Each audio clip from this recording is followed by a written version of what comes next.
destaque no Panorama CBN. Saque calamidade do FGTS liberado para trabalhadores de cidades da zona da Mata Mineira atingidas pelo temporal. As buscas por desaparecidos continuam. Paraty, no Rio, também foi afetada por forte chuva. Você vai saber o que pode acontecer agora com a decisão da CPI do INSS sobre sigilos de filho de Lula. Julgamento no STF sobre penduricalhos adiado. A Argentina tem nova greve em dia de votações relevantes no Congresso. Panorama CBN. Oi, tudo bem? Eu sou Bianca Santos e esse é o Panorama CBN da manhã de sexta-feira, 27 de fevereiro de 2026. Eu te conto em menos de meia hora o que de mais importante acontece no Brasil e no mundo. Vamos juntos! Os bombeiros de Minas Gerais entraram hoje no quarto dia de buscas por desaparecidos na tragédia provocada pela chuva na Zona da Mata. Até o momento em que eu gravava o podcast, eram 62 mortes confirmadas, 56 em Juiz de Fora e 6 em Ubá. E ainda havia 7 pessoas desaparecidas. Ontem à noite voltou a chover em Juiz de Fora, o que atrapalha as equipes de buscas, né? Para quem sobreviveu à tragédia, o trauma só ao cair uma gota é enorme. E por tudo que aconteceu. Como é o caso da Edna Almeida, que passou 3 horas agarrada a um poste antes de ser resgatada. Aí eu vi a minha cachorrinha passando na enchente, indo embora. E eu agarrada ali, sem poder fazer nada. Aí eu procurando, eu olhando. Aí eu comecei a gritar socorro. Aí que o pessoal que estava nas marquises dos prédios, eles me viram. Aí eu comecei, gente, pelo amor de Deus, chama o bombeiro, que eu não quero morrer. E eu fiquei muito tempo lá. E a água só que subia, e eu cada vez subia mais. Eu rezava, eu pedia a Deus, Senhor, não deixa eu morrer afogado. Que drama, né? Essas imagens são impressionantes. Desde segunda-feira, parentes acompanham o trabalho de voluntários. Também a Defesa Civil, bombeiros, trabalhando o tempo inteiro na tentativa de encontrar pessoas que desapareceram sob os escombros. Aqui ainda crianças estão desaparecidos, tem minhas irmãs estão desaparecidos. Tem as pessoas que são amigos que nem conhecem a gente, veio aqui para ajudar e estão tudo em um só grupo só e uma só força. Segundo a Defesa Civil, mais de 3.000 pessoas estão desabrigadas e mais de 500 desalojadas nas 2 cidades. A partir de hoje, os trabalhadores de Juiz de Fora, Matias Barbosa e Ubá já podem pedir o saque calamidade do FGTS na Caixa Econômica Federal. O valor máximo para a retirada é de R$ 6.200 por conta, limitado ao saldo disponível no Fundo de Garantia. E aí é necessário possuir saldo na conta do FGTS e não ter feito saque pelo mesmo motivo num período inferior a 12 meses. O banco também informou que vai disponibilizar um caminhão-agência para atender a população. No Rio de Janeiro, um forte temporal provocou alagamentos, deslizamentos, deixou também pessoas desalojadas e arrastou um homem em meio à correnteza nessa quinta-feira em Paraty, que fica na região sul do estado. Equipes estão nas ruas para auxiliar a população. Agora, pela manhã, no momento em que eu gravava, a gente ainda ia tomando conhecimento, né, do que aconteceu. O Corpo de Bombeiros informou que choveu 162 milímetros nas últimas 24 horas na região do município da Costa Verde. E a sexta-feira começou com muita chuva em várias partes da cidade do Rio. Teve chuva volumosa na Zona Oeste nessa madrugada, na Zona Oeste da cidade, em bairros como Santa Cruz e Campo Grande. E o prefeito Eduardo Paes pediu para as pessoas evitarem deslocamentos desnecessários.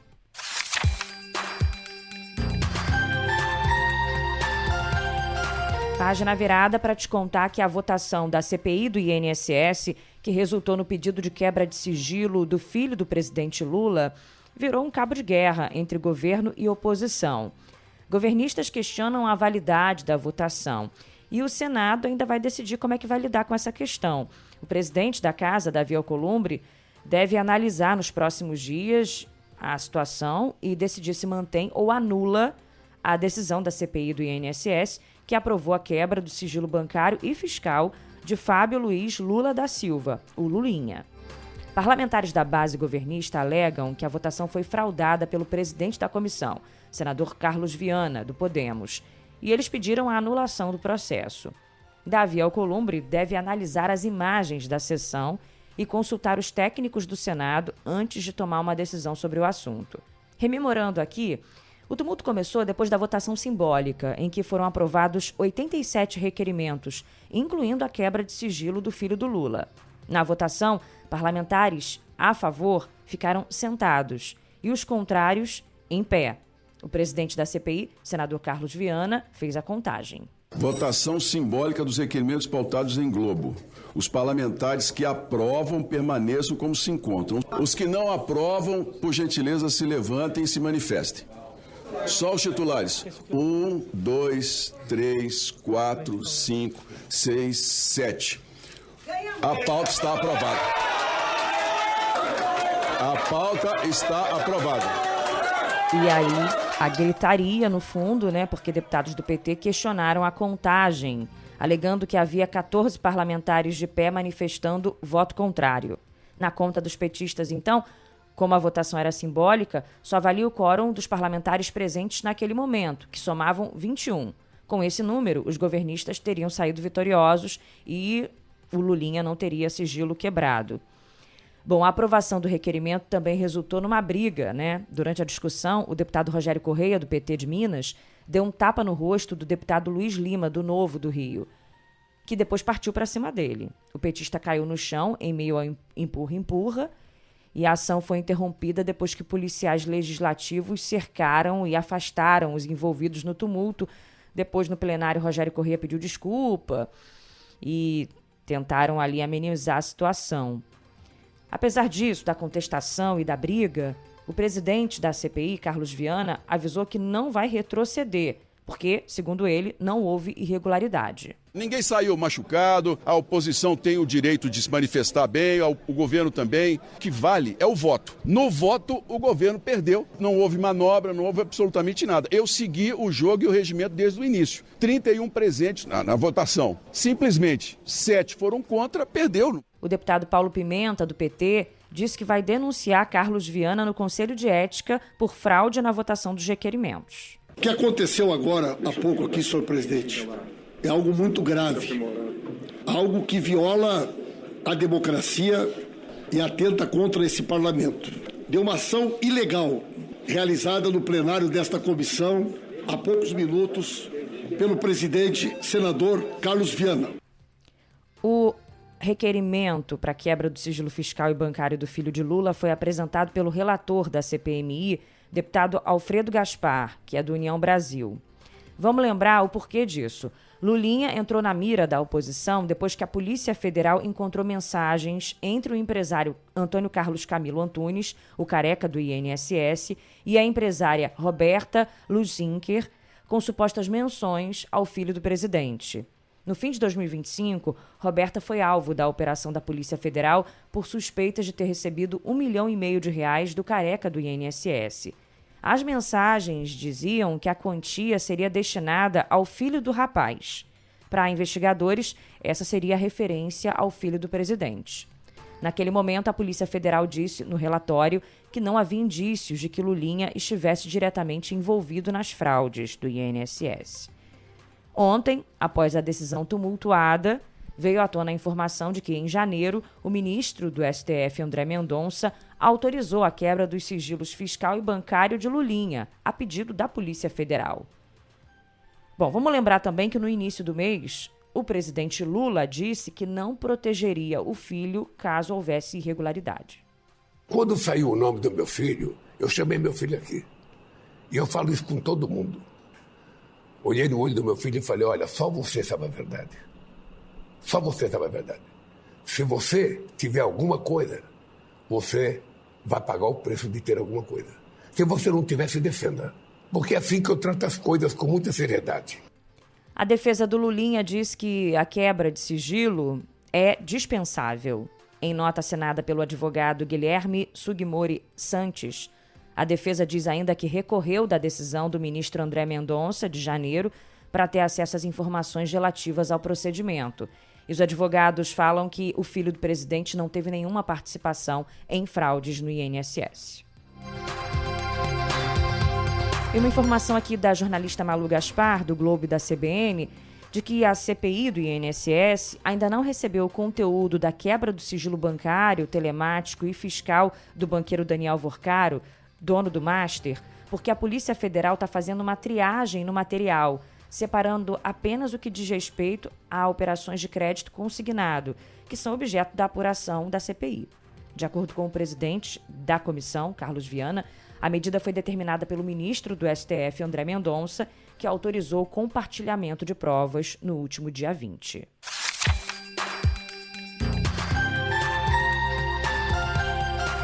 O BRB conseguiu recuperar na Justiça 376 milhões de reais em ações que estavam em fundos ligados ao Banco Master.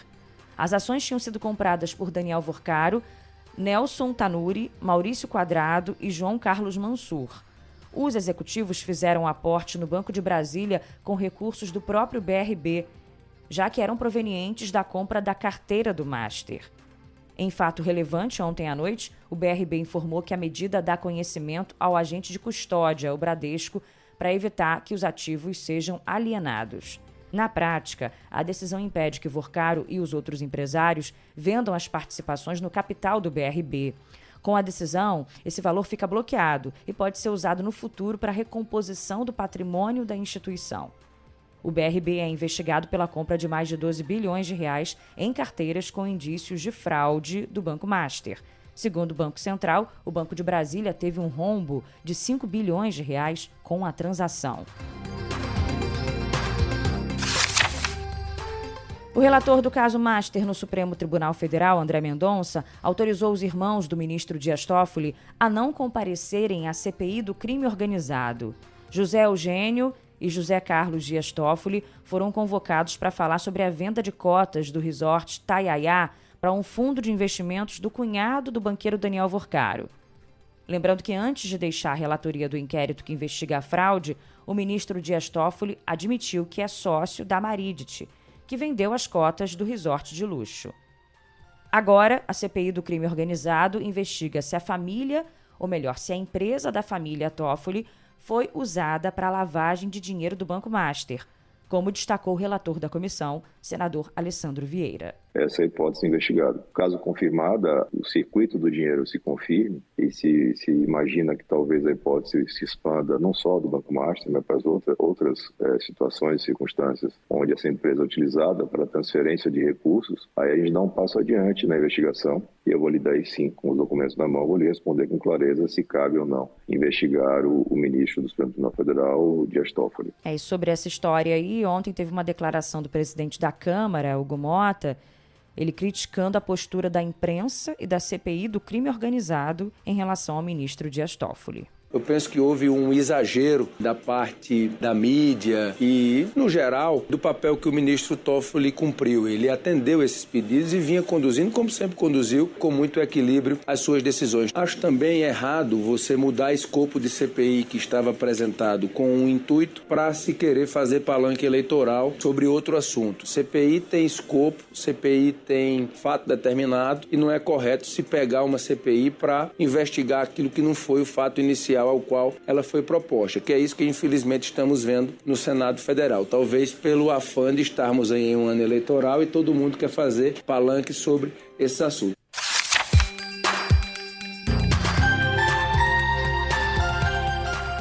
Vamos de penduricalhos agora. O STF adiou para o dia 25 de março a análise das decisões que suspenderam o pagamento dos penduricalhos acima do teto do funcionalismo. O presidente do STF, Edson Fachin, formalizou a criação de uma comissão técnica dos três poderes para buscar uma saída negociada. Em ofícios encaminhados aos presidentes do Senado e da Câmara e também ao ministro da Fazenda, Fernando Haddad, Fachin pede a indicação de representantes para compor o grupo. Até o julgamento, no dia 25, continuam valendo as decisões dos ministros Flávio Dino e Gilmar Mendes, que determinaram a interrupção do pagamento das verbas indenizatórias. Flávio Dino falou que a discussão sobre os benefícios extras afeta diretamente a aposentadoria na magistratura. Que nós todos que aqui estamos somos candidatos inexoráveis a sermos transformados em proventos. Ou, na melhor das hipóteses, proventos de aposentadoria, na pior das hipóteses, proventos de pensão. Então, hoje não se trata de ganha-ganha. Hoje se trata de perde-perde. Até quem acha que está ganhando, por meia dúzia de ardis, está estruturalmente perdendo. Durante as sustentações orais do julgamento, vamos lembrar aqui uma fala que repercutiu bastante, a da juíza aposentada e presidente da Associação Nacional dos Magistrados do Trabalho, Cláudia Márcia Soares. Inclusive, aqui na caixinha de comentários do Spotify, eu vi algumas pessoas bastante indignadas, né? Indignadas, como diria Gil do Vigor, com a fala dela, dizendo que os penduricalhos são necessários porque parte dos magistrados tem que arcar até com cafezinho e lanche no serviço. Juiz de primeiro grau não tem carro, paga do seu próprio bolso o combustível, o carro financiado, enfim, não tem apartamento funcional, não tem planos de saúde, não tem refeitório, não tem água e não tem café, ministro Dino. No primeiro grau não tem. Nós pagamos, eu pelo menos quando estava na ativa pagava o meu junto com a minha equipe, né? Isso faz, o que tem isso, Cláudio? Tem sim, porque isso é indireto. O subsídio que é 46, que cai para uns 24 líquido, né, porque a imprensa só coloca o bruto, não coloca ali o que fica para a Previdência Social e para o imposto de renda. O desembargador também não tem quase nada, a não ser um carro. Não tem mais nada também. Mal tem um lanche, pelo menos no Rio de Janeiro, eu não estou sabendo mais dos lanches. Então não tem nada. Nosso resultado é muito bom para a estrutura de trabalho que nós temos. Então é óbvio, é consequência, ministro Dino, receber paulatinamente. Em um outro trecho, em outro momento, ela tinha falado, se referido, né, aos trabalhadores da justiça como chão da fábrica. Aí aqui alguns comentários no Spotify dando conta dessa parte, né? Por exemplo, Paulo Ronald Brito. Um pessoal que não trabalha nem 8 horas por dia é piada. A justificativa para esses salários, né? Um discurso palhaço desse, na palavra aqui, do Paulo Ronald. Obrigada pelos comentários, né? Você aí, sem lanche no seu serviço agora, lamentando por isso. Obrigada mesmo. Segundo dados do Tribunal Regional do Trabalho da Primeira Região, com sede no Rio de Janeiro, a juíza Cláudia Márcia Soares recebeu em dezembro um rendimento líquido de R$ 113 mil de aposentadoria. Desse montante, quase 50 mil foram em penduricalhos. Nos meses de novembro e outubro, a juíza já tinha recebido o mesmo valor em verbas indenizatórias. E um levantamento feito pelo Portal G1, a partir do painel de remunerações do Conselho Nacional de Justiça, identificou 37 nomenclaturas diferentes para classificar os penduricalhos, que continuam a ser pagos mesmo após a aposentadoria compulsória, né? Por exemplo, tem juros de mora, adicionais temporais ou simplesmente outra. Tudo como nomenclatura diferente de penduricalhos.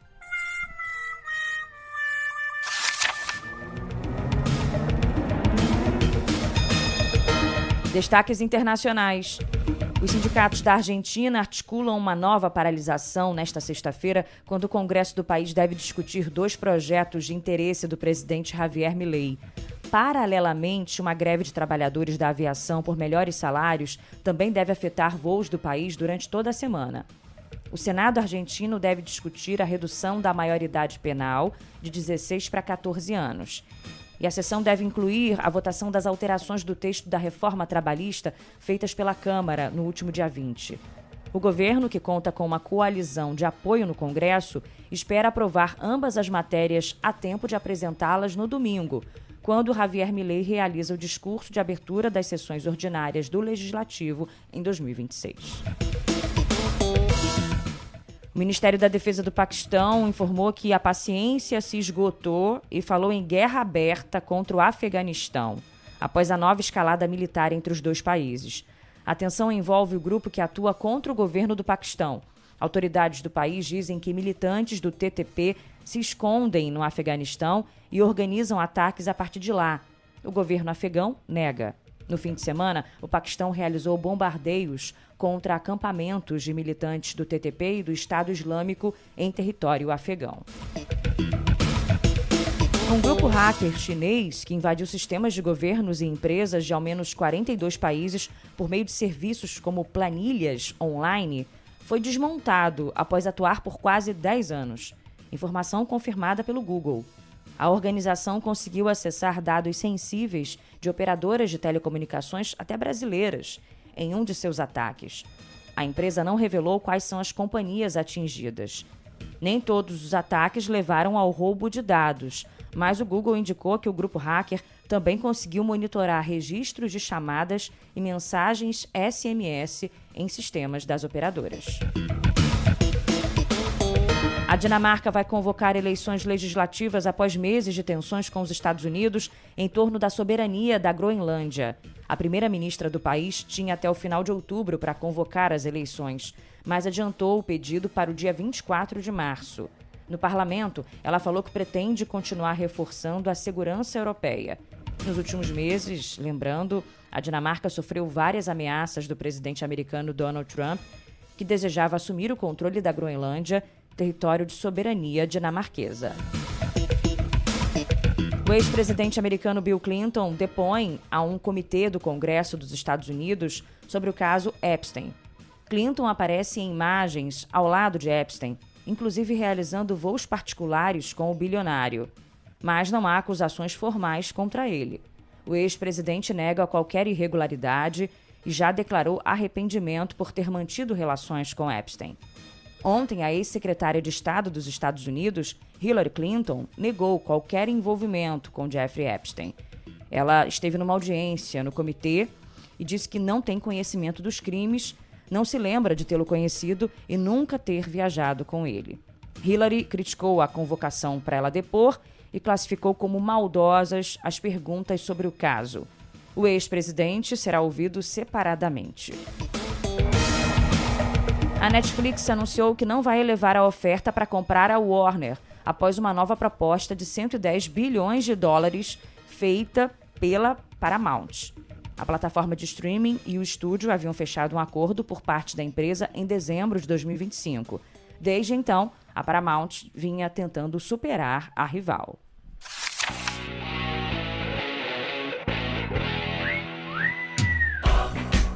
Laerte Afonso, no futebol não deu para o Flamengo, não. O Lanús bateu o rubro-negro por 3-2 no Maracanã e ficou com o título da Recopa Sul-Americana. O Flamengo chegou a vencer no tempo normal por 2-1, mas levou a virada do time argentino na prorrogação.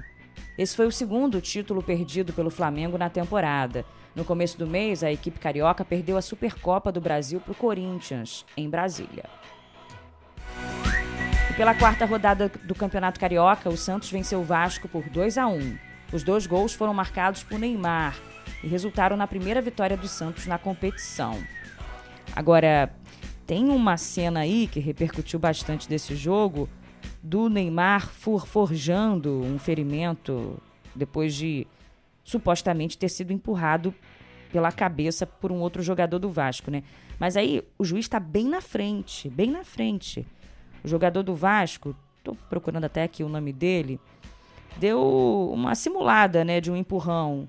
Neymar se jogou daquele jeito, fazendo aquela cena, né? O juiz na mesma hora falou, opa, não foi nada. Bem estilo Neymar. Na Copa do Brasil, a Portuguesa e o Ceará avançaram ontem à terceira fase. O time paulista venceu o Altos do Piauí por 5-1 no estádio do Canindé. Já a equipe cearense bateu o Primavera de Indaiatuba, São Paulo, por 2-1 em Fortaleza. Brasil!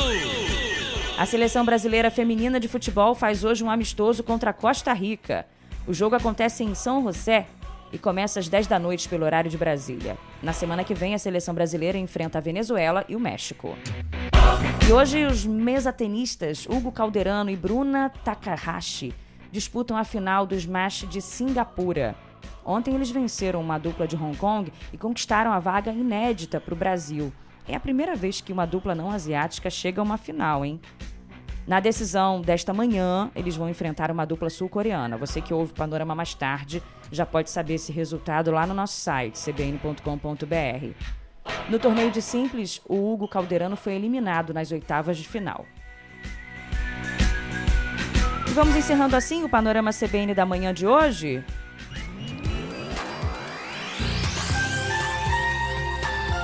Mas não sem antes dar uma olhadinha aqui nos pedidos de música, né, pro nosso sextou. Separei 3 hoje, pra também não ficar muito, né? Agradeço as outras, tá?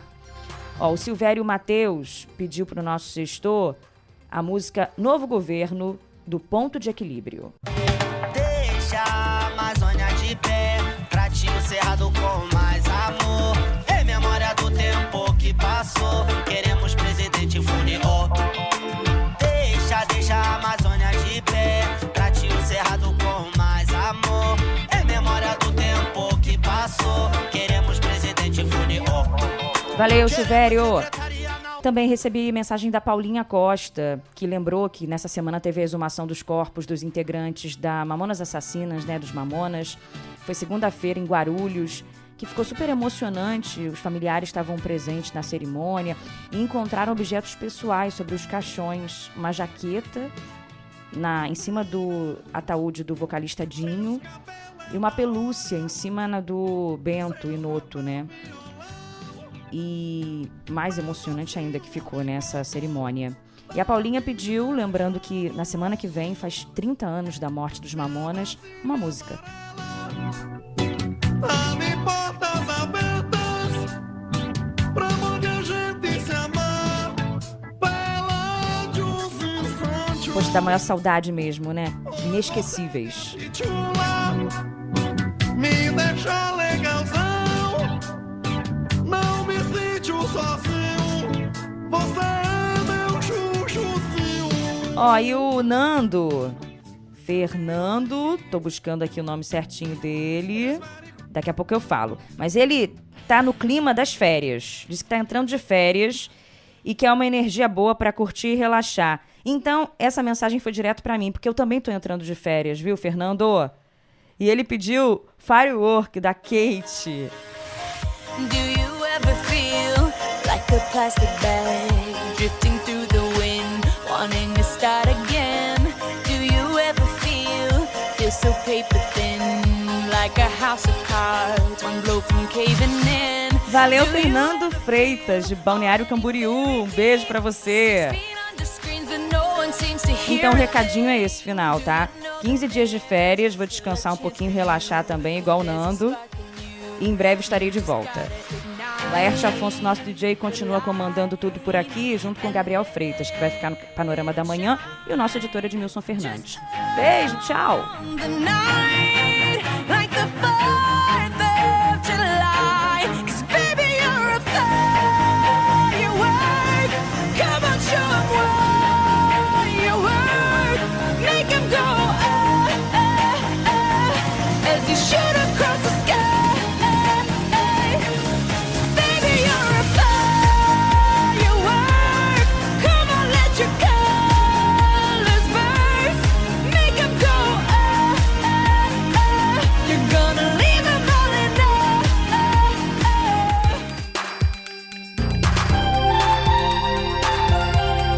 Panorama CBN.